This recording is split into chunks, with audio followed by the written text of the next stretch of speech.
प्रकाशन विभाग के इस कार्यक्रम में आप सबका स्वागत है। आज के कार्यक्रम में दो चीजें हैं।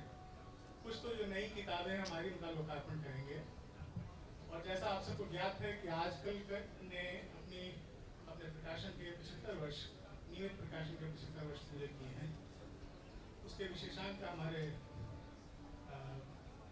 अतिथिगण लोकार्पण करेंगे, और उसके बहाने हम साहित्यिक पत्रकारिता पर, आज़ादी के बाद जो साहित्यिक पत्रकारिता है उस पर एक बातचीत सुनेंगे श्री पंकज बिष्ट से। पंकज बिष्ट बताने की आवश्यकता नहीं है कि आप आजकल के आज से 3 दशक पहले संपादक रहे, और उनके काल में आजकल को जो यश प्राप्त हुआ उसे आज भी तमाम वरिष्ठ लोग याद करते हैं। हमारे बीच इस कार्यक्रम की अध्यक्षता के लिए हमारे आदरणीय प्रोफेसर विश्वनाथ त्रिपाठी जी मौजूद हैं। त्रिपाठी जी के बारे में किसी परिचय देने की आवश्यकता होनी नहीं चाहिए। 2 दर्जन से ऊपर पुस्तकें आपकी प्रकाशित हैं। भारत भारती सम्मान और मूर्ति देवी पुरस्कार से दर्जन भर पुरस्कार आपके नाम हैं, और आपकी जो सज्जनता है, जो सरलता है, जब मैं दिल्ली में नया आया था उन दिनों से आपका स्नेह और आपकी इस सरलता का कायल हूँ। तो आप दोनों हमारे प्रोफेसर विश्वनाथ त्रिपाठी और पंकज बिष्ट जी हमारे बीच हैं। हमारे बीच प्रकाशन विभाग के महानिदेशक के श्यामा प्रसाद जी हैं। साहित्य में आपकी गहरी रुचि है, हालांकि भाषा, हिंदी भाषा में थोड़ा कष्ट हो सकता है, लेकिन साहित्य से गहरा अनुराग है उनका, और इसी वजह से, इसी अनुराग की वजह से यह कार्यक्रम कर पाना संभव हुआ। हमारे बीच प्रकाशन विभाग के निदेशक तो कई हैं वहाँ पर, लेकिन फिलहाल जो अभी सारी जिम्मेदारियों को देख रहे हैं, राजेंद्र चौधरी जी भी मौजूद हैं। और आप सब लोग जो सबसे महत्वपूर्ण कड़ी से मुझे लगती है कि हमने कोशिश की कि आजकल के 75 वर्षों में आधे से अधिक संपादक तो हमारे बीच हैं नहीं।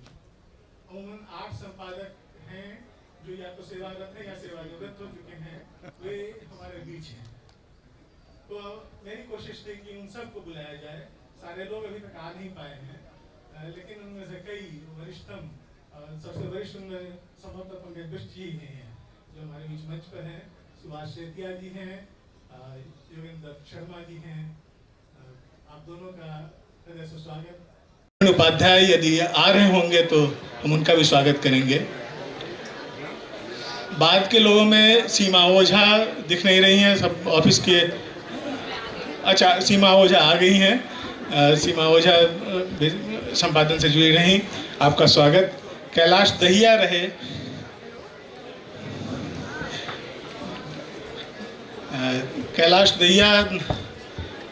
शायद वो दहिया जी भी आ गए हैं। आप सबका स्वागत, और सारे मित्रों का जिनका बीच में योगदान लेखक के तौर में रहा, और जो हमारे सबसे बड़े जो हमारे पाठक हैं, उन सब का हृदय से स्वागत है। मैं औपचारिक स्वागत के लिए और अतिथियों के स्वागत के लिए राजेंद्र चौधरी जी से अनुरोध करूँगा।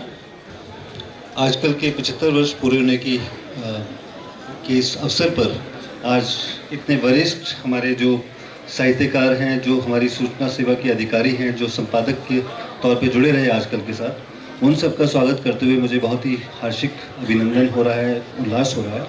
सबसे पहले मैं संक्षेप में थोड़ा सा बताना चाहूँगा प्रोफेसर विश्वनाथ त्रिपाठी जी के बारे में। प्रोफेसर विश्वनाथ त्रिपाठी जी हिंदी साहित्य के वरिष्ठ समालोचक और लेखक हैं। इनकी 2 दर्जन से अधिक पुस्तकें प्रकाशित हैं। इसमें हिंदी साहित्य का संक्षिप्त इतिहास, मीरा का काव्य, आचार्य हजारी प्रसाद द्विवेदी पर लिखी गई पुस्तक व्योमकेश दरवेश, नंगलाताई का गांव जैसा कह सका, आलोचक का सामाजिक दायित्व आदि प्रमुख हैं। उन्हें भारत भारती सम्मान और मूर्ति देवी पुरस्कार सहित दर्जन भर सम्मानों से पुरस्कृत किया जा चुका है। लगभग 4 दशकों तक वो दिल्ली विश्वविद्यालय में हिंदी भाषा साहित्य की शिक्षा देने के बाद वे सेवानिवृत्त हुए। आज हमारे बीच में उनको पाकर ये हम सब के लिए एक हर्ष का विषय है, हम सब के लिए गर्व का विषय है और बाद में हम उनके विचार सुनेंगे। आजकल की 75 वर्ष की गरिमामयी जो यात्रा रही है उसके बारे में वो विचार डालेंगे। सबसे पहले मैं उनका स्वागत करना चाहूँगा।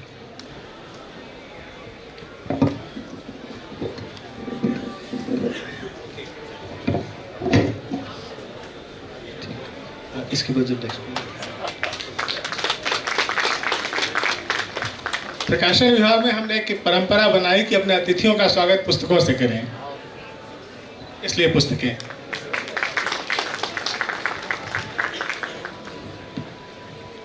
यहाँ मैं बताना चाहूँगा कि हमारे सम्मानित प्रधानमंत्री साहब ने हमारे को एक सलाह दी है, एक निर्देश दिया है कि नॉट बुके बट बुक्स, और उसी निर्देश का पालन करते हुए हम लोगों ने ये एक प्रथा शुरू की है कि अपने अतिथियों का स्वागत हम किताबों से करें। क्योंकि मुझे लगता है कि फूल तो शायद हम 1 या 2 दिन इस्तेमाल कर पाएँ, उनकी सुगंध ले पाएँ, लेकिन किताबों की जो फूल है, जब वो हमारी लाइब्रेरी में रहती है, जब हमारे घर में रहती है, जब भी मेरा समय मिले, जब भी मुझे समय मिले, उसके ज़रिए मैं एक नई दुनिया में प्रवेश कर सकता हूँ, एक नई तरह की दुनिया का आनंद कर सकता हूँ। तो मुझे लगता है कि पुस्तक से बेहतर गिफ्ट करने के लिए कुछ नहीं है। और अब इस अवसर पर मैं स्वागत करना चाहूँगा श्री पंकज बिष्ट जी का। भारतीय सूचना सेवा के अधिकारी रहे श्री पंकज बिष्ट प्रतिष्ठित उपन्यासकार और कथाकार भी हैं। उन्होंने 1998 में भारतीय सूचना सेवा से VRS ली, स्वैच्छिक सेवानिवृत्ति ली। प्रकाशन विभाग की पत्रिका आजकल, जिसका 75वीं जयंती आज हम मना रहे हैं, उसके वे संपादक रह चुके हैं। लेकिन दरवाज़ा, उस चिड़िया का नाम, पंख वाली नाव और बच्चे गवाह नहीं हो सकते जैसी उनकी चर्चित कृतियां हैं। अनेक पुरस्कारों से सम्मानित श्री बिष्ट पिछले 3 दशकों से समयांतर नाम की पत्रिका का प्रकाशन संपादन भी कर रहे हैं। आज उनको अपने बीच में पाकर हम सब के लिए एक हर्ष का विषय है और अभी हम थोड़ी देर में उनसे विचार सुनेंगे। और ख़ासकर जो हमारी अपनी संपादकीय टीम है आजकल की, मुझे पूरा यकीन है कि वो उनके विचारों से गौरवान्वित महसूस करेगी, उससे आइडियाज़ लेगी और आगे हम आजकल को और कैसे अपने साहित्यिक परिवेश को आगे बढ़ाने के लिए इस्तेमाल कर सकें, इसके बारे में हम निश्चित ही उनका मार्गदर्शन प्राप्त करेंगे। मित्रों, जब इस अंक की योजना बना रहा था आजकल के अमृत जयंती विशेषांक की, तो अनेक साहित्यकारों से लेख रचनाएं आमंत्रित करने के लिए संपर्क करता रहा। उस बीच में आदरणीय गंगा प्रसाद विमल जी से कई बार बात हुई। श्रीलंका गए वो, उसके 2 दिन पहले उनसे आखिरी बातचीत हुई थी। उनका एक लेख आज लोकार्पित होने वाली पत्रिका में शामिल है, लेकिन उस लेख को या इस अंक को प्रकाशित नहीं देख पाए। बाकी वृत्तांत आप जानते हैं। उनके सम्मान में हम 2 मिनट का मौन रखेंगे।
धन्यवाद।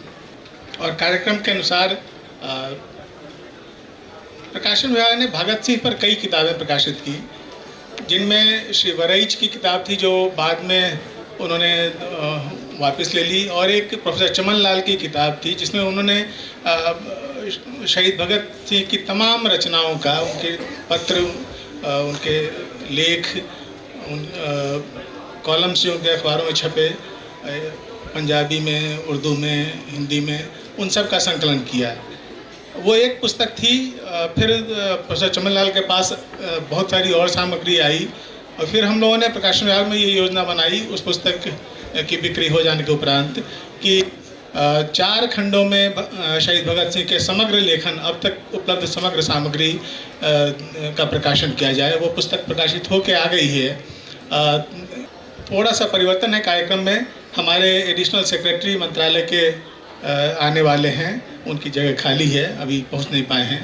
तो ये परिवर्तन किया गया कि पुस्तकों का लोकार्पण हम उनके आने के बाद करें, उससे पहले आजकल के अमृत जयंती विशेषांक का लोकार्पण हो और जो हमारे मुख्य या एकल वक्ता पंकज बिष्ट जी हैं उनकी बातें सुने।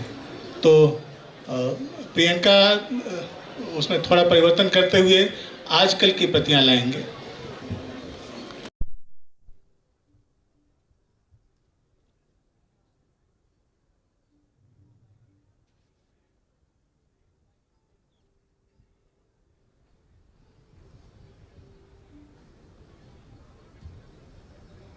मित्रों, आज का अमृत जयंती विशेषांक।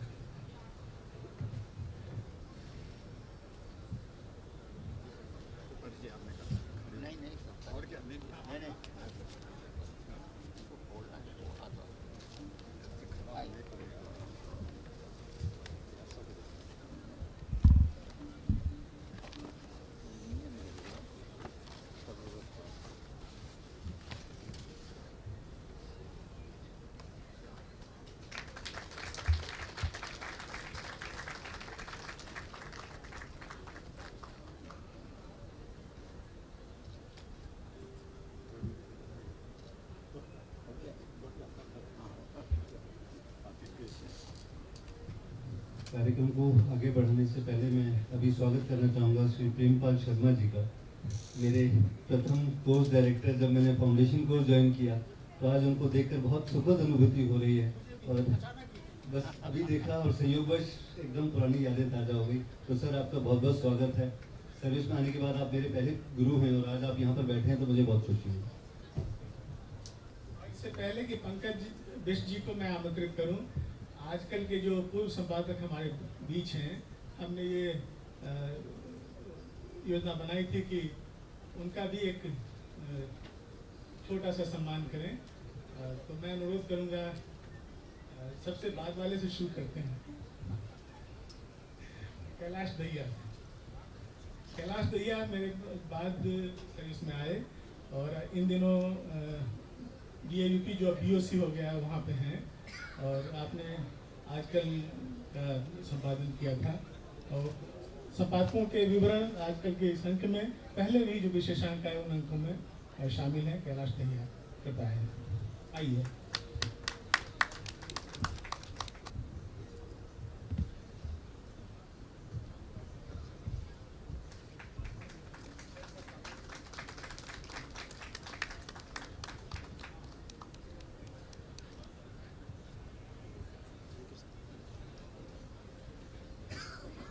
धन्यवाद भैया जी।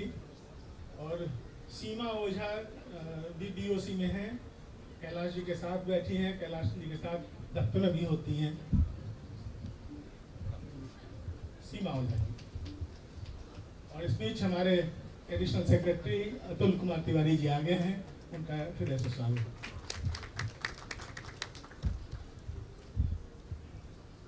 सीमा ओझा, आपने फैज पर और इस तरह के और कई अनेक विशेषांक निकाले थे आजकल के, जो आज भी याद किए जाते हैं। हमारे बीच योगेंद्र दत्त शर्मा हैं। योगेंद्र दत्त शर्मा स्वयं एक अच्छे गीतकार, एक अच्छे गज़ल गो हैं और आजकल को आपने नई ऊंचाइयां दी थी। आपका स्वागत, आपका अभिनंदन।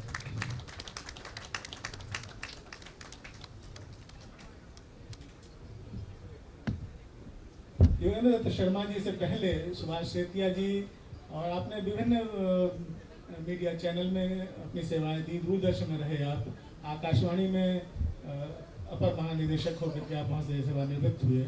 आजकल के संपादक रहे आप लंबे समय तक। आपका स्वागत। और अतुल कुमार तिवारी जी से जो हमारे एडिशनल सेक्रेटरी हैं, उनसे अनुरोध करूँगा कि आपका अभिनंदन करें, वो उन्हें उपहार दें।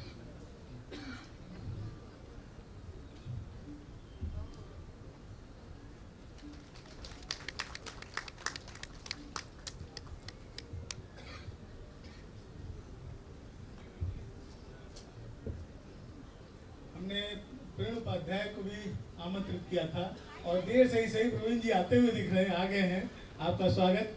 प्रवीण उपाध्याय, योगेंद्र शर्मा, पंकज बिष्ट और सुभाष सेठिया की टीम हुआ करती थी। आपका हृदय से स्वागत।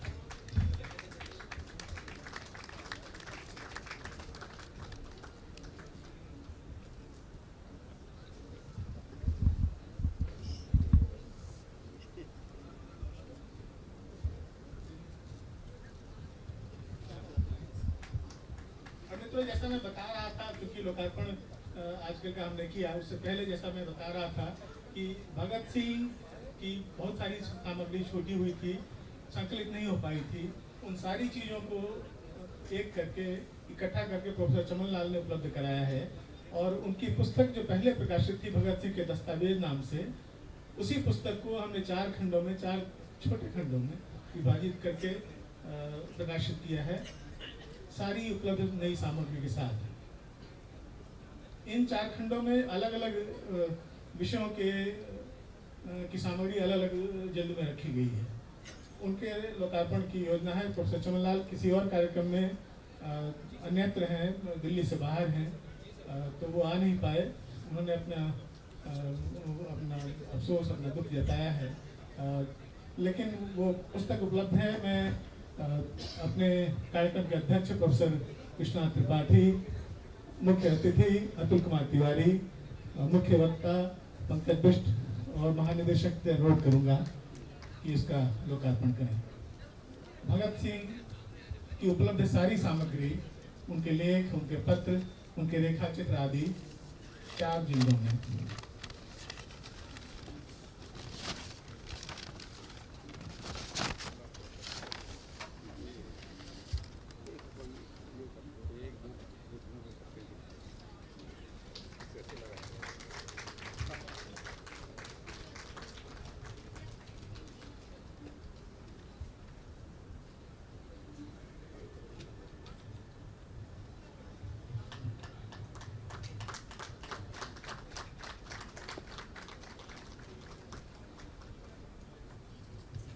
मित्रों, 2 पुस्तकें और हैं। ये गुरु नानक की 550वीं जयंती का वर्ष है। गुरु नानक की 500वीं जयंती पर प्रकाशन विभाग ने एक पुस्तक का प्रकाशन किया था अंग्रेजी में। वो पुस्तक प्राय गुम थी, कहीं और से वो अपने रिकॉर्ड में थी नहीं, कहीं और से वो उपलब्ध हुई, उसका पुनः प्रकाशन किया गया अंग्रेजी में। केवल गुरु नानक है, अंग्रेजी में पुस्तक है।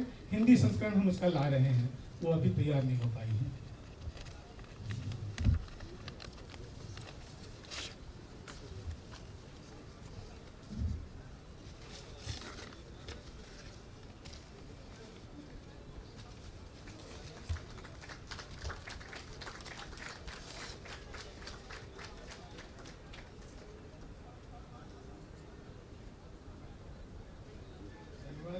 लोकार्पण की कड़ी में एक और पुस्तक है।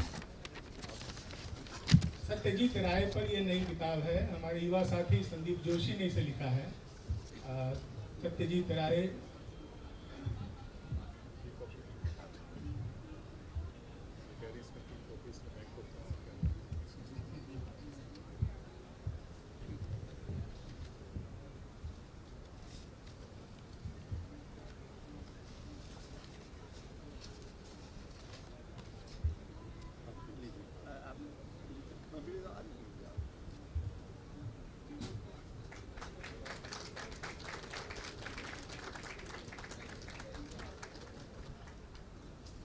सबका धन्यवाद।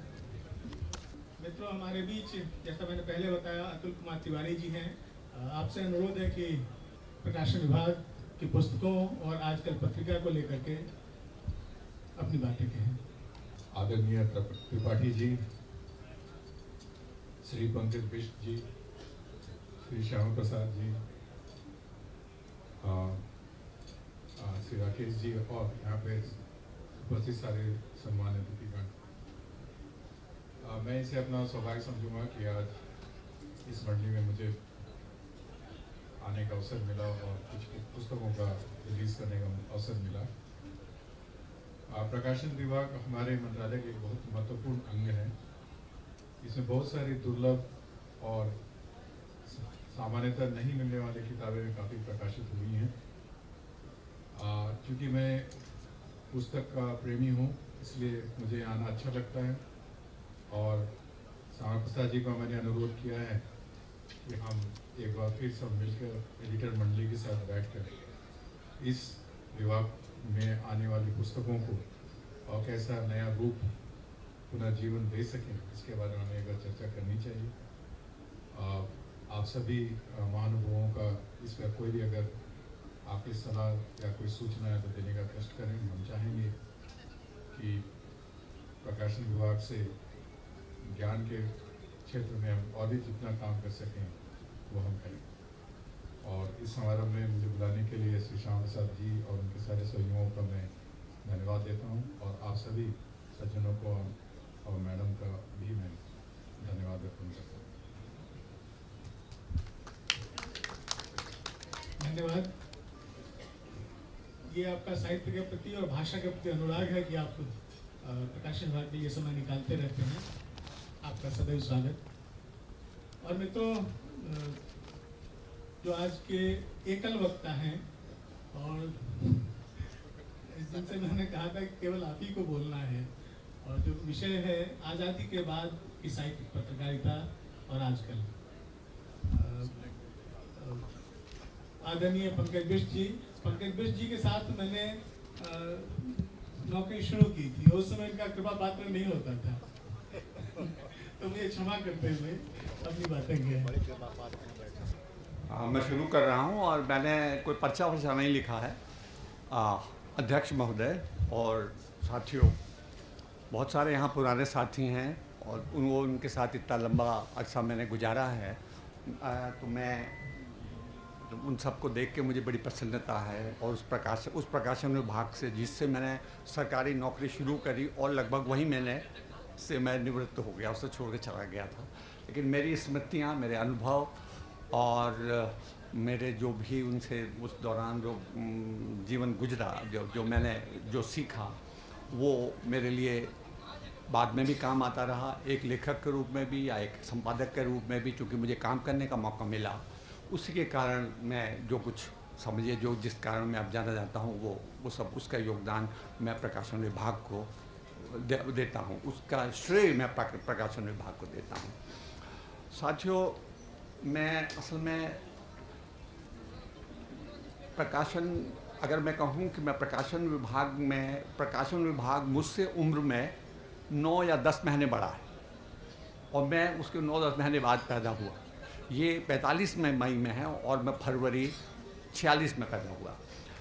तो एक तरह से मैं इसके समानांतर मेरा विकास हुआ है और अब तक, और मैं चाहता हूँ कि ये और भी आगे बढ़े। मैं तो शायद अब जितना चलूँगा उतना चलूँगा, लेकिन मैं चाहता हूँ कि ये उसका वहाँ हो। मैं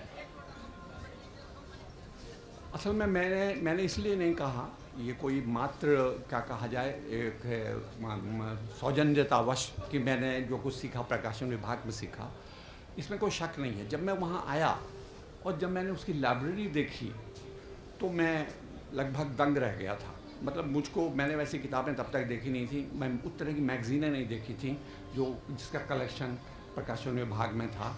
कुछ के मैं नाम अभी तक मुझको याद है, मैं आपको बता सकता हूँ।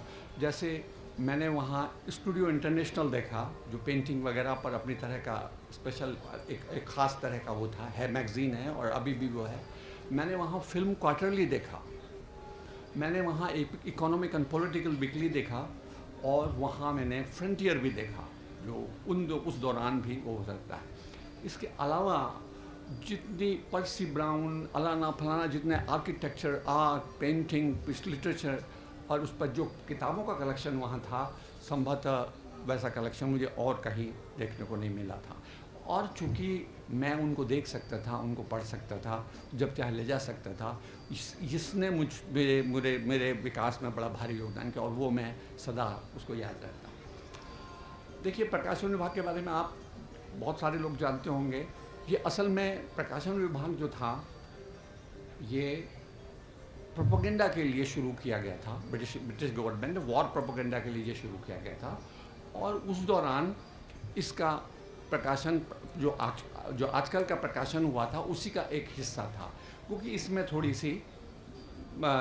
थोड़ा सा बदलाव था, साहित्य का इस्तेमाल किया गया था। और मेरे ख्याल से अक्सर ये होता है कि साहित्य का इस्तेमाल भी प्रचार के लिए किया जाता है। मेरा सौभाग्य ये भी है कि इसके जो पहले संपादन विभाग से जुड़े व्यक्ति थे, जो थोड़े इसके शुरू होने गए, क्योंकि 1945 में आजकल का मुझको प्रकाशन विभाग ने कहना चाहिए कि आजकल के साथ में रहता। तो 45 में जो इनका पहला अंक निकला, जो जुड़े थे सज्जन, उसके एक आध महीने बाद श्री केशव गोपाल निगम, उनके साथ काम करने का मौका मिला। तो मैं एक तरह से पहले दिन से ही उससे जुड़ गया। और आजकल का जो दूसरे संपादक थे, पहले तो संपादक का नाम था प्राणनाथ सेठ या ऐसा कुछ नाम था उनका, वो थे। उनसे तो मेरा मिलने का मौका मुझे नहीं मिला, लेकिन उसके बाद के जो संपादक थे उनका नाम था अनंत मराल शास्त्री। सौभाग्य से वो एक बार निगम साहब से मिलने आए थे, तो उनसे मुझे मिला। उसके बाद इस पत्रिका के साथ जो ज़्यादा जाने माने लोग जुड़े रहे, जैसे चंद्रगुप्त विद्यालंकार के साथ भी एक बार वो प्रकाशन विभाग पटियाला हाउस आए थे, तो वहाँ मुझे उनसे मिलने का मौका मिला। उसके अलावा चंद्रगुप्त विद्यालंकार जब ने कहा, हाँ, देवेंद्र सत्यार्थी जी तो इतने सरल और इतने अच्छे आदमी हैं। सत्यार्थी जी पर हमारे वो बैठे हुए हैं नहीं, अपने सेठिया जी, इन्होंने विशेषांक निकाला था और मैं तब उनसे मिलने गया था। लेकिन मैं उनसे कॉफ़ी हाउस में मिलता था, क्योंकि मैं कॉफ़ी हाउस का प्रेमी हूँ और मैं कॉफ़ी हाउस में बैठा करता था।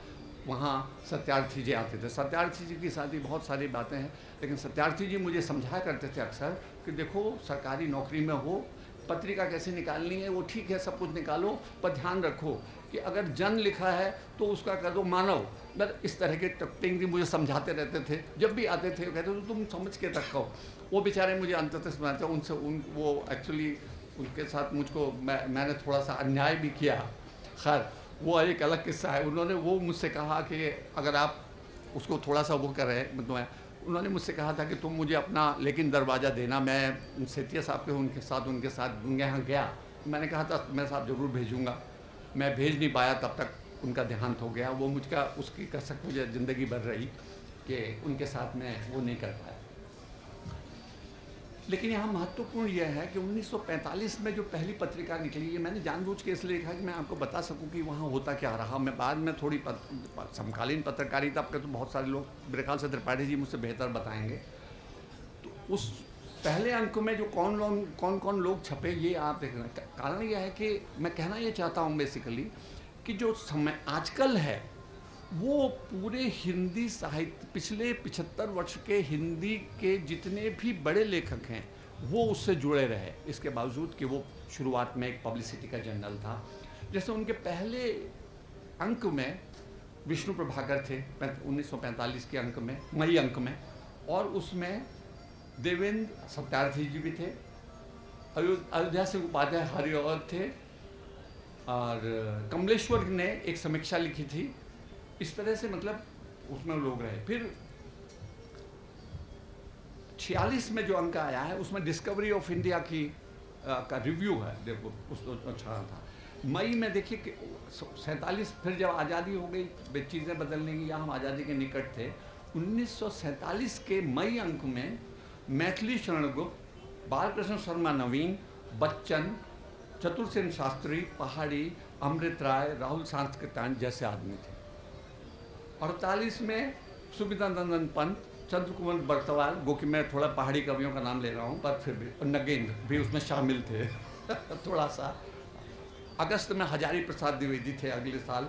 मतलब आप एक, हाँ, अभी एक बात मैं सुनाता हूँ। अभी असल में जैसा कि हमारे रेणु जी ने बताया था, विमल जी का देहांत हुआ, वो बड़ा दुखद हुआ।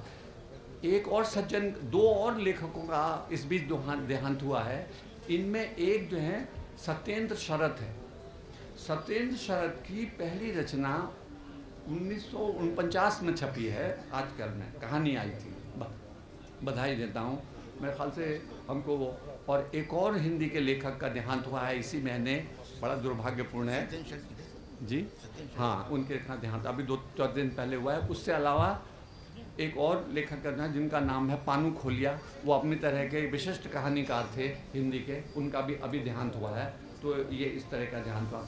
इसमें मतलब अश्क, इलाचंद जोशी और मदन गोपाल, खैर फिराक गोरखपुरी, जैनेन्द्र कुमार, चंद्रगुप्त, कौन कौन नहीं था, शिवदान सिंह चौहान वगैरह वगैरह सारे लोग इसमें छपते रहे हैं और छपे हैं। ये जो पत्रिका है, इस मामले में मैं कहता हूँ कि इसका इतना बड़ा जो 75 साल का जो उसका योगदान है, उसमें इसने बड़े बड़े लेखकों को छापा और उन पर विशेषांक बाद में कुछ को हमने निकाले, कुछ हमारे बाद में निकले। हम लोगों ने कुछ मैं योगेंद्र जी अब थे मिलके कई हमने योगेंद्र उसमें विशेषांक निकाले। मैं इस पत्रिका ने इसका जो योगदान है वो मूलतः ये है कि एक तो 75 साल के अपने पूरे के पूरे दौर में इसमें जो संपादक बने हैं उनमें सबसे बड़ा, सबसे महत्वपूर्ण संपादक अगर कोई हुआ है मेरे ख्याल मैं भी बहुत मतलब सब लोग मानते हैं, वो हैं देवेंद्र सत्यार्थी, जिसके दौरान इस पत्रिका की कलात्मकता, साहित्यिक जो उसका वो था, क्या कहा जाए, गुणवत्ता वो बढ़ी। और ये अपने आप में देखने लायक है उस दौर के अंक कि किस किस तरह से वो अंक निकालते थे। वो मुझे बताते थे कि वो उस दौरान जो इकोनॉमी का बहुत ध्यान रखा जाता था। वो कहते थे आगे का मतलब, चूँकि वो कई दफ़े आते थे बताते थे कि हम पीछे के और आगे के अंक में कम छापते तो विशेषांक निकाला करते थे जिससे कि वो चले। मतलब कई तरह से उन्होंने इनको कहा, वो हटा दिए गए, एक अलग बात है। मैं जब प्रकाशन विभाग में आया तो खैर सब एडिटर के तौर पे आया, वो भी इत्तेफाक से जो भी हुआ है वो तो खैर अलग कहानी है। जब से मुझसे कहा गया कि मैं आजकल के साथ जुड़ूं, तो आजकल के साथ मैं सबसे पहले मैंने केशव गोपाल निगम जी के साथ काम किया, और उसके बाद जो संपादक रहे मेरे भागीरथ पांडे थे, और हाँ मेरे ख्याल से हम 2 या 3 ही संपादकों के साथ में रहा जी। कोहली जी के साथ मैं संपादक नहीं रहा, वो मेरे कुलीग रहे। मेरे बाद में समकालीन बहुत सारे रहे, दुर्मिल कोहली रहे, और हिंदी के जाने माने लोग हैं, हिंदी कोहली भी रहे, और अपने श्रवण कुमार रहे, और लोग भी थे। मैं आप लोगों को अपने बाकी अनुभवों के साथ मैंने किस तरह से निकाले वो क्या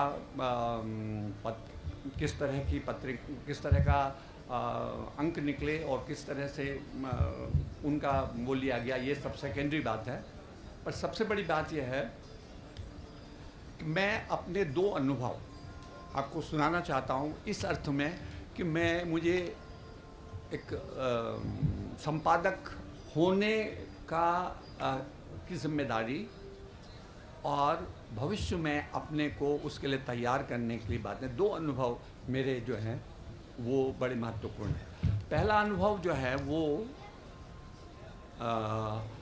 हम लोग एक विशेषांक निकाल रहे थे, और मेरे ख्याल से वो 25 या 30 साल ऐसा कुछ समयांतर के हो रहे थे, हाँ 30 साल से, तो उसमें हम निकालना चाहते थे। तो जो हमारे संपादक महोदय थे निगम साहब, वो बाहर थे,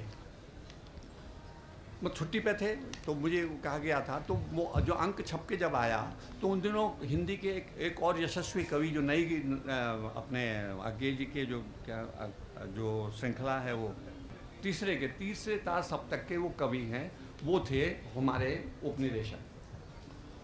तो वो जी हाँ, प्रयागनाथ त्रिपाठी आए। तो वो अंक जब आया तो अंक में मैंने देखा तो मेरे मतलब तोते उड़ गए जिसको बोलते हैं। उसमें हुआ क्या था कि एक पेज इधर का उधर हो गया। उन दिनों लेटर प्रेस में मैगजीन छपती थी, वो पता नहीं क्या हुआ कि वो आज जैसे मान लीजिए 8-9 हो गया, 9 का 8 हो गया। त्रिपाठी जी ने मुझे फ़ोन किया, उन्होंने कहा कि तुम आओ ज़रा यहाँ।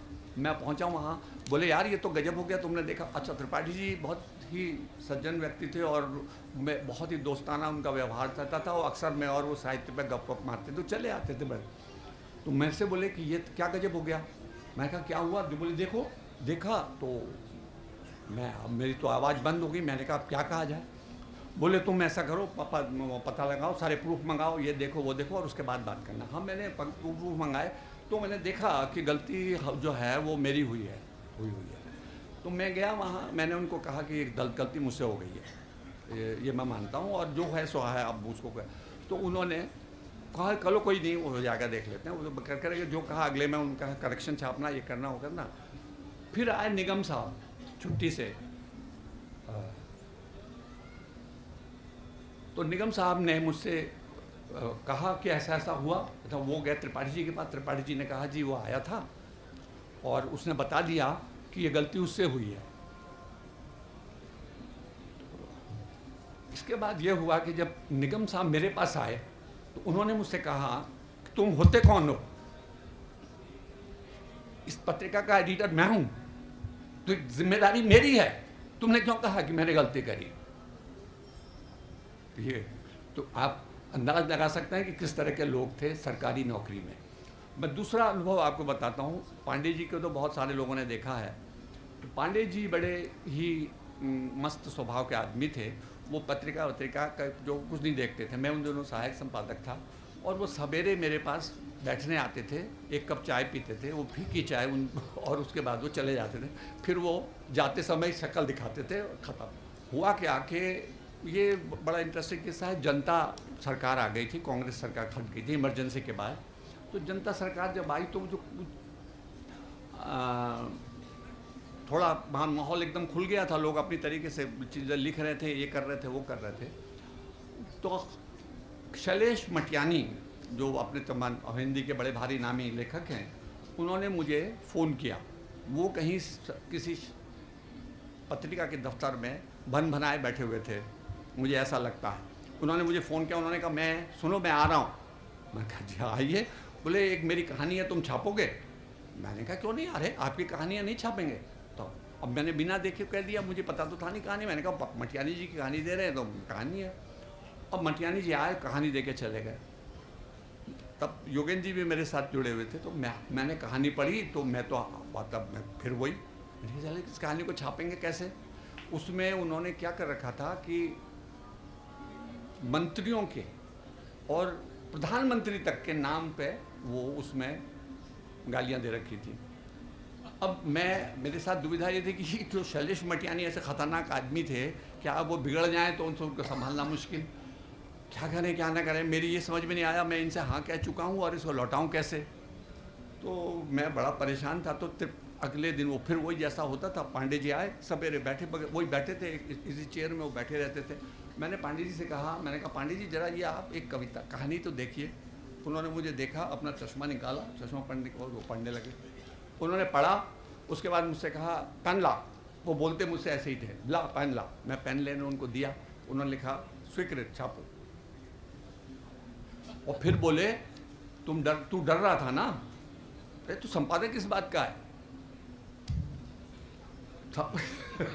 आप लोग सोच रहे होंगे कि मैंने वो जो थी कहानी कर ली, लेकिन मैंने उसमें से वो सारा एडिट करा, इसके बाद कुछ छापा। लेकिन वो दूसरा सबक मुझे उसका मिला जो मैं कभी भूला नहीं कि भाई ठीक है, आप नौकरी करनी है वो भी सही है, लेकिन आपने जो काम आपका दायित्व है उसको निभाना है। कैसे निभाना है ये आपकी जिम्मेदारी है और जो आपने पूरी करनी है, क्योंकि आपका ये भी दायित्व है। तो मैंने वो उसको छापा था वो अब ये असल में ये तो मेरे ख्याल से मैं जो संस्मरण थे आपको लगभग बता चुका। वैसे तो बहुत सारी बातें हैं, इसमें लंबे कहने का कोई अर्थ नहीं है, लेकिन इसका जो आज का विषय है उसका दूसरा हिस्सा है क्या कि साहित्यिक पत्रकारिता। साहित्यिक पत्रकारिता पर मैं कुछ बातें आपसे कहना चाहूँगा। देखिए,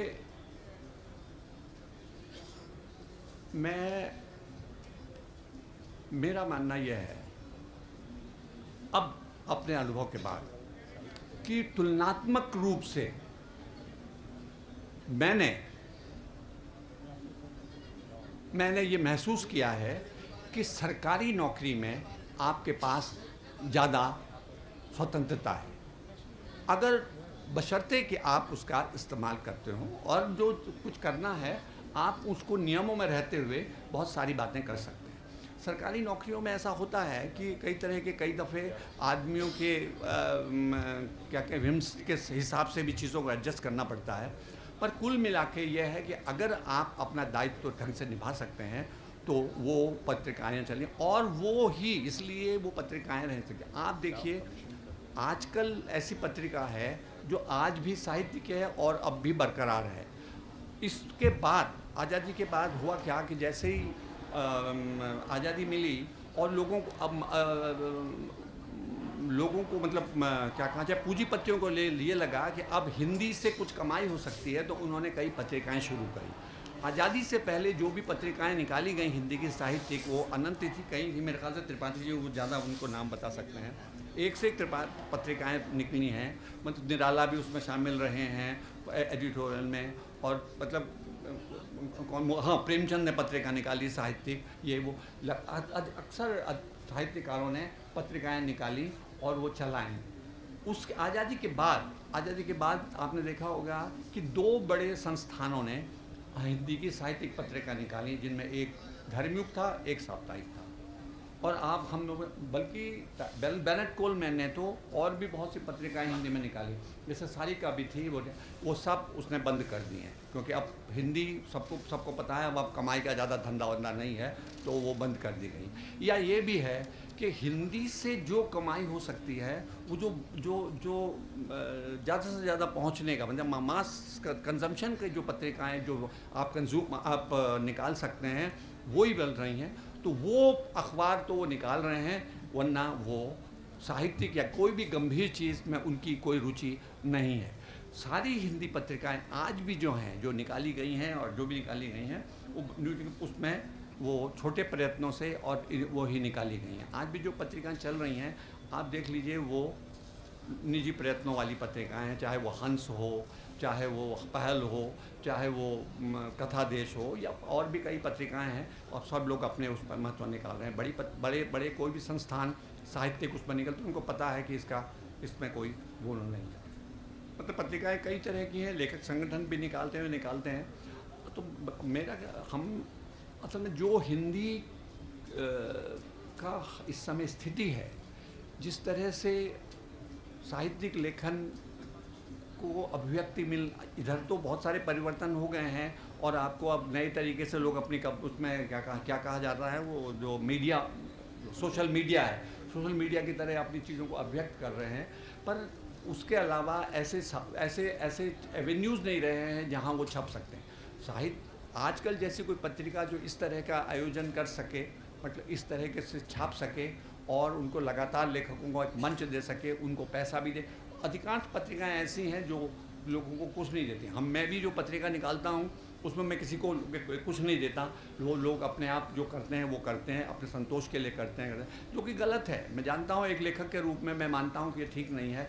हम उनको पारिश्रमिक मिलना चाहिए, जो अपने आप में दुर्भाग्यपूर्ण है। पर इस लेखक हिंदी की स्थिति यही है। कोई भी पत्रिका 5, 10, 15 हज़ार से ज़्यादा नहीं, बहुत कोई पत्रिका शायद ही 10-15 हज़ार बिकती हो तो बिकती हो, वरना उनका कोई वो नहीं है। हिंदी में जो साहित्यिक आंदोलन हुए हैं, उनके साथ भी जुड़ के कई दफ़े पत्रिका जैसे नई कहानी आंदोलन में मेरे ख्याल से अंग्रेज जी की पत्रिका प्रतीक भैरव जी ने, हाँ कहानी थी उसके बाद, वो तो अलग निकली है, भैरव जी ने निकाली, वो माया में भी थे, वो माया में वो थे। उसके अलावा उनके भाई जो थे, अमृत राय के भाई नहीं, अमृत राय ने तो नई कहानी निकाली और श्रीपत राय ने कहानी निकाली। इस तरह से लगातार लेखकों का ही हो रहा, और वो जब क्या कहा जाए, जब जैसे जैसे वो हिंदी में उनको लाभ नहीं नज़र आने लगा तो, लेकिन हिंदी का इतना बड़ा संसार है, इतना बड़ा क्षेत्र है, और वहाँ उसमें अच्छी पत्रिकाओं का, स्तरीय पत्रिकाओं का ना होना, और उन पत्रिकाओं का बड़े पैमाने पर ना ख़रीदा जाना, लोगों को उनको ना लेना, ये दोनों ही शर्मनाक हैं। देखिए, ये देश की सबसे बड़ी भाषा है। हिंदी वाले ज़ोर शोर से कहते हैं कि वो राष्ट्रभाषा होनी चाहिए और हमारी भाषा में काम होना चाहिए, लेकिन जो धरातल पर जो काम है, जिसमें हमको रचनात्मकता को बढ़ावा देना है, नए लोगों आने को जगह देनी है, अच्छी रचनाएं छापनी है, वो सब कुछ नहीं हो रहा है। ये दुर्भाग्यपूर्ण स्थिति है, और ये लगातार बनी हुई है, ये बढ़ रहा है, घट नहीं रहा है। हमारे लिए बहुत असंभव नहीं है कि थोड़े दिन बाद कुल मिला के सारा का सब कुछ डिजिटली हो जाएगा और कोई भी प्रिंटेड पत्रिका नहीं मिलेगी। तब ये भी नहीं पता हो सकता है प्रिंट का अपना ऐसा महत्व ना हो। अब अक्सर मुझे लोग समझाते हैं आजकल कि जो डिजिटल है उससे आप बहुत बड़े पैमाने पर लोगों पर पहुंच सकते हैं, पर आपको कभी ये नहीं पता कि ये जो पाठक है उसका कमिटमेंट क्या है आपकी पत्रिका के प्रति, आपके लेखन के प्रति, किस तरह से वो रिएक्ट करेंगे, ये कुछ नहीं पता। तो मुझे लगता है, तो मेरा मानना लगातार यह है कि अगर जो प्रिंटेड वर्ड है उसके प्रति जो कमिटमेंट है, वो जो हाथ में जो आता है उसके साथ आपका एक आत्मीयता है, आत्मीय लगाव है, लगाव बढ़ता है। जब आप उसको अपने सामने देखते हैं तो अब हर एक चीज़ जो है, सब कुछ क्या क्या बोलते हैं उसको, स्पेस में है, एक वैक्यूम में है, पर कब वो निकल के आ जाए और कब वो उसके आप उससे साहब आप उसका आपका साहब का पढ़ें और आप उसको पढ़ेंगे, तो ये सब कुछ सही है। लेकिन मुझे लगता है कि प्रिंटेड वर्ड का जो महत्व है वो बना रहना चाहिए। जहाँ तक प्रकाशन विभाग का सवाल है, मैंने तो अपना सारा कैरियर ऑलमोस्ट, मैं थोड़े दिन AIR में रहा और थोड़े दिन मैं फिल्म्स डिवीज़न में रहा। इसके अलावा अपने 30 साल की नौकरी में मैंने 20 साल प्रकाशन विभाग में गुजारे और उसमें से कम 15 साल में आजकल के साथ रहा। जो आजकल का मेरे लिए महत्व है इसलिए भी कि उसने मुझे एक लेखक होने के तौर पर भी मुझको बनाया, और इसके तौर पर भी कि एक संपादक के तौर पर भी हमको किस तरह से चीज़ों को को प्रस्तुत करना चाहिए और किस क्या डिसिप्लिन होना चाहिए। मेरे ख्याल से ज़्यादा सरकारी जो संस्थाओं में काम करते हैं उनके साथ एक बहुत बड़ी बात यह है कि वो एक डिसिप्लिन सीखते हैं कहने का। हमने जो कहना है वो उस सब के बावजूद, क्योंकि देखिए हमारे जिन मीडिया में हम काम करते हैं उसमें अंततः सबसे बड़ी चीज़ जो है वो है एक्सप्रेशन। आप अभिव्यक्त क्या कर रहे हैं और उसको कैसे अभिव्यक्त कर रहे हैं। अगर यही नहीं है तो उसका कोई अर्थ नहीं है। बस आप चीज़ों को निकाले जाएंगे तो वो मैकेनिकली लोगों तक जाएंगी, उनका कोई असर भी नहीं होगा। यहाँ तक कि वो लोग भी जो प्रोपेगेंडा को महत्व देते हों, उनके लिए भी ये समझने की ज़रूरत है कि अंततः अगर इन्वॉल्वमेंट के साथ वो नहीं कही जाएंगी तो उनको कोई रिसीव करने वाला भी नहीं होगा। प्रोपेगेंडा रहता है, प्रोपेगेंडा ही रहता है। तो वो क्रिएटिविटी को भी सीखने के लिए ज़रूरी है। खैर ये तो सेकेंडरी सब बातें हैं। कुल मिला के जो है मैं प्रकाशन विभाग का, अपने साथियों का और विशेषकर आजकल का, और 75 साल हो रहे तो मैं भी 75 का होने वाला हूँ अगले साल, तो ये भी खुशखबरी है मेरे लिए, बहुत महत्वपूर्ण है। तो मैं आप लोगों का आभारी हूँ, आपने मुझे सुना, प्रकाशन विभाग की तरफ से मुझे बुलाया गया, उसके लिए मैं और बहुत आभारी हूँ। डॉक्टर साहब का, महानिदेशक साहब का और रेणु जी का, और आप सब लोगों का जिन्होंने मुझे सुना। धन्यवाद। बहुत धन्यवाद पंकज बिष्ट जी। मैं पहले ये बताना रह गया था कि पंकज जी ने जो कुंवर किशोर से कुछ महीनों के लिए आजकल के पहले संपादक थे, उनके बाद जितने लोग आए, आपने उनका नाम लिया, अनंतलाल शास्त्री जी से लेकर के अब तक के सारे संपादकों से आपका संपर्क रहा, सबसे आपकी भेंट रही है। चाहे अनंतलाल शास्त्री रहे हों, सत्याग्रह के बारे में आप विस्तार से बता रहे थे, मल्लनाथ गुप्त जो क्रांतिकारी थे स्वाधीनता आंदोलन के दौरान, उनसे आप सबसे आपका व्यक्तिगत संपर्क रहा है। और पंकज जी का जो साहित्यिक अवदान है वो आप जानते हैं। ये ठीक है कि 1941 में प्रोपेगेंडा के लिए वो जो वर्ष थे औपनिवेशिक काल में, अपने औपनिवेशिक सरकार के 2 दिन का वक्त था, जिसके विश्वयुद्ध में वो हार गए थे, आरोप प्रकट था एकदम। तो उन्होंने उसे दिमाग भटकाने के लिए इस डिवीजन की शुरुआत की। फिर उसके बाद पहले आजकल उर्दू की शुरुआत हुई 1943 में, और 45 में आजकल हिंदी की शुरुआत हुई। इसमें आप देखेंगे ये पत्रिका जो आज लोकार्पित हुई, इसमें 2 संपादकीय हमने अपनी पुरानी विरासत करके 2 संपादकीय लिए हैं। पहला जो प्रवेशांक का है, उसकी भाषा, उसकी जो दृष्टि है वो एकदम अलग है। वो लगता है कि आपको एक तरह से डिक्टेट की जा रही है जो चीज़, वो जो उपनिवेशी सरकार की दृष्टि थी। और 1948 के मार्च में तब तक देश आज़ाद हो चुका था, गांधी जी जा चुके थे। गांधी जी के जाने के तत्काल बाद मार्च की सामग्री फरवरी में तैयारी हुई होगी, और 31 जनवरी को गांधी जी की हत्या हुई। तो उसमें एक संपादकीय आया, उसमें उस संपादकीय में जो आज का आजकल है या भविष्य का आजकल हुआ, उसकी दृष्टि उस संपादकीय में दिखती है कि कैसा होना चाहिए, आजकल जैसी पत्रिका को क्या करना चाहिए। उन दोनों संपादकियों को हमने यहाँ पे इस अंक में शामिल किया है। आपका बहुत आभार। आपने खासतौर से जब मैं सब एडिटर आया था और जब असिस्टेंट एडिटर था, आप तब आजकल के संपादक थे पंकज मिश्र जी, उस समय आपसे बहुत कुछ सीखने को मिला। आपके लेखन से निरंतर सीखता रहा और आज भी आपने जो संपादकों को, जो सर्विंग ऑफिसर्स को जिस तरीके का धैर्य और दृष्टि रखनी चाहिए, उसके बारे में जो आपने बताया, वो हम न केवल मेरे लिए बल्कि हमारे तमाम साथियों के लिए बहुत उपयोगी होगा। आपको बहुत धन्यवाद। और मैं अनुरोध करता हूँ, आज की सभा के हमारे पास समय बहुत थोड़ा बचा है, अध्यक्ष प्रोफेसर विश्वनाथ त्रिपाठी जी से अध्यक्षीय वक्तव्य के लिए आपका आशीर्वाद प्रकाशन विभाग को, आजकल को और व्यक्तिगत रूप से मुझे निरंतर मिलता रहा है। कृपया अपने अध्यक्षीय वक्तव्य से नवाजिए। मैं क्षमा चाहता हूँ, एक बात और कहना चाहता हूँ। त्रिपाठी जी और मैं चूँकि पड़ोसी रहे, तो त्रिपाठी जी लगातार आजकल के लिए जितना उनका सहयोग मिला शायद ही किसी और वरिष्ठ लेखक का मिला हो। प्रकाशन विभाग के अधिकारी लोग, आजकल के वर्तमान और भूतपूर्व संपादकों और मित्रों, आजकल का जो पहला अंक मैंने देखा था, उस समय मैं इंटरमीडिएट में पढ़ रहा होगा। वो वही अंक है जो जिसका जिक्र पंकज मिश्र जी ने किया है और वो देवेंद्र सत्यार्थी द्वारा संपादित था। उसमें मैथिली गुप्त की कविता थी शांति पर। कहो तुम्हारी धरती का अब कितना है विस्तार, सियाराम शरण गुप्त की कविता थी। निराला की एक बड़ी प्रसिद्ध कविता थी आज विश्व कवि उन्मन उन्मन। शिव मंगल सिंह सुमन की कविता थी सांसों का हिसाब।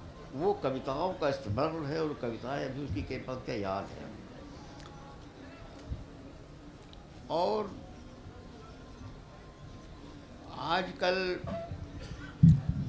उसकी वो सरकारी पत्रिका तो थी, लेकिन गुणात्मकता की दृष्टि से जो गुणवत्ता होती है वो किसी और पत्रिकाओं से, जो शुद्ध साहित्यिक पत्रिकाएं मानी जाती थीं, उनसे कम नहीं थी, बल्कि कुछ बेहतर थी। उसके बाद आजकल से मेरा संबंध काफ़ी हो गया पंकज मिश्र जी के आने से वहाँ। और कुछ अजीब हुआ कि पंकज मिश्र जी ने कई बड़े साहित्यकारों पर विशेषांक निकाले और उन विशेषांकों में मुझे याद किया उन्होंने। संपादक के रूप में पंकज मिश्र जी मुझे नहीं भूलते हैं, चाहे वो आजकल के संपादक हों चाहे वो समांतर संपादक हों। मुझे पाठकों से ओझल नहीं होने देते उनकी दृष्टि में। और अगर वो पंकज जी यहाँ मौजूद न होते तो मैं उनकी और तारीफ़ करता। बहुत अच्छे विशेषांक निकाले थे बहुत, और वो पुस्तक रूप में छपे थे। एक बात मैं ये कहना चाहता हूँ, अगर आप उसे एक सजेशन के रूप में स्वीकार करें कि जैसे एक पत्रिका सरस्वती थी आचार्य महाप्रसाद द्विवेदी के समय, तो बहुत दिनों के बाद उसका एक संकलन निकाला था पंडित श्रीनारायण चतुर्वेदी ने। लेकिन आप समझ सकते हैं कि कितनी ज़्यादा उसके लिए प्रतिभा चाहिए, विवेक कितना चाहिए, संपादकीय विवेक कितना चाहिए कि कौन सा छोड़ा जाए, खासतौर पर जो अच्छी पत्रिकाएं हैं उनमें। उसी तरीके से भी ये जो समकालीन साहित्य है, साहित्य अकादमी का हिंदी वाला, उसका 25 वर्ष का संकलन अरुण प्रकाश ने निकाला था जो वहाँ थे, तो वही बहुत अच्छा था। तो मेरा ये सुझाव है कि आप आजकल का भी इसी तरह से, अगर अब तक नहीं निकला है तो एक निकालिए। लेकिन मैं आपको कि ये चुनौती के रूप में, आई एम सॉरी, मैं मुझसे हमेशा गड़बड़ हो, मैं बोल नहीं पाता माइक के सामने, वो माइक ही आपका गड़बड़ा रहा है आपसे। तो ये कि बहुत संपादकीय एक चुनौती है, वो बहुत बड़ा काम है आजकल जैसी दीर्घकालीन पत्रिका का। और आप जानते हैं कि चुनाव करने में कितनी बाहरी और अपनी मानसिक परेशानियाँ आती है। उन सब को ध्यान में रख कर ये एक निकालें आप, तो ये बहुत अच्छा हुआ। हिंदी और दूसरी भाषाओं के बारे में कुछ बड़ी शुरू में ही कर लूँ, क्योंकि निराशा जो है वो शुरू में कर लें, बाद में फिर आशा की। साहित्यिक पत्रिकाओं की बात को आप छोड़ लीजिए, आप कल्पना कीजिए, मैं इस मंच से ऐसी बात कहने जा रहा हूँ कोई इधर उधर की नहीं, जो कही जा सकती है वही बात कहने जा रहा हूँ, जो नहीं कही जा सकती वो नहीं कहूँगा। आप कल्पना करें कि अंग्रेजी इस देश में डब होती, हम लोग कहते रहे कि अंग्रेजी हटाओ नहीं, तो हम हिंदू, इंडियन एक्सप्रेस और टाइम्स ऑफ इंडिया पढ़ने को ना पाते, हम वही अखबार पढ़ने को पाते ना जो हिंदी में निकल रही हैं। क्या होता कभी कभी मैं सोचता, भाषा का विकास ऐसे नहीं, बहुत अंदर से खून पसीना बहा करके, बहुत अपमान सह करके, बड़ी उपेक्षा सह करके, बहुत कुछ छोड़ करके। इसलिए भाषा के विकास के, हिंदी के विकास की साहित्यिक पत्रिका की चाहे करें कैसे करें, तो सोच समझ के चाहिए। नंबर 1, साहित्यिक पत्रिकाओं की हालत इतनी निराशाजनक नहीं है। इसलिए नहीं है क्योंकि इस बीच में मध्य वर्ग, आप ये देखेंगे जो स्वाधीनता संघर्ष के समय में जो साहित्यिक पत्रिकाएं अच्छी निकली हैं, चाहे वो मतवाला हों चाहे और हों, वो कुछ थोड़ा सा रुपए पैसे के हिसाब से अपर क्लास के लोग निकाली हैं, जैसे महादेव प्रसाद सेठ हो या और लोग हों। लेकिन स्वाधीनता के बाद जो मध्य वर्ग के पास पैसा आया है, जैसे प्रोफेसर लेक्चरर हूँ मैं, तनख्वाह बढ़ गई, कवि हूँ, तो भाई चाहे 4 5 6 7 लोग मिले, अब मैं निकाल दिया। तो ये जो आपने कहा पंकज जी ने कि धर्मयुग बंद हो गया, हिंदुस्तान पाकिस्तान बंद हो गया, पता नहीं क्यों बंद हो गया, किसी न किसी वैचारिक मनोवृत्ति से ही बंद हुआ होगा वो। लेकिन आश्चर्यजनक रूप से हिंदी समाज ने, हिंदी के पाठकों ने, हिंदी के साहित्य प्रेमियों ने जो लघु पत्रिकाएँ चिरछल से निकाली, पूरा मोर्चा संभाल लिया। और पिछली समय में गुणवत्ता की दृष्टि से पत्रिकाएँ इतनी अच्छी हैं, इतनी क्रिएटिव हैं, इतने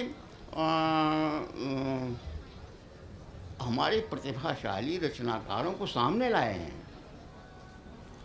इस बीच में अगर देखें कि वे जो साहित्यकार, जो कवि, जो रचनाकार, कथाकार हमारे आए हैं, वो प्रायः सब के सब इन लघु पत्रिकाओं से निकले हुए हैं। तो ये आप छोटे बड़े एक तरीके से अपने समय को पहचान करके साहित्य के प्रति जो अनुराग है हिंदी समाज का, उसकी बहुत बड़ी दिशा है।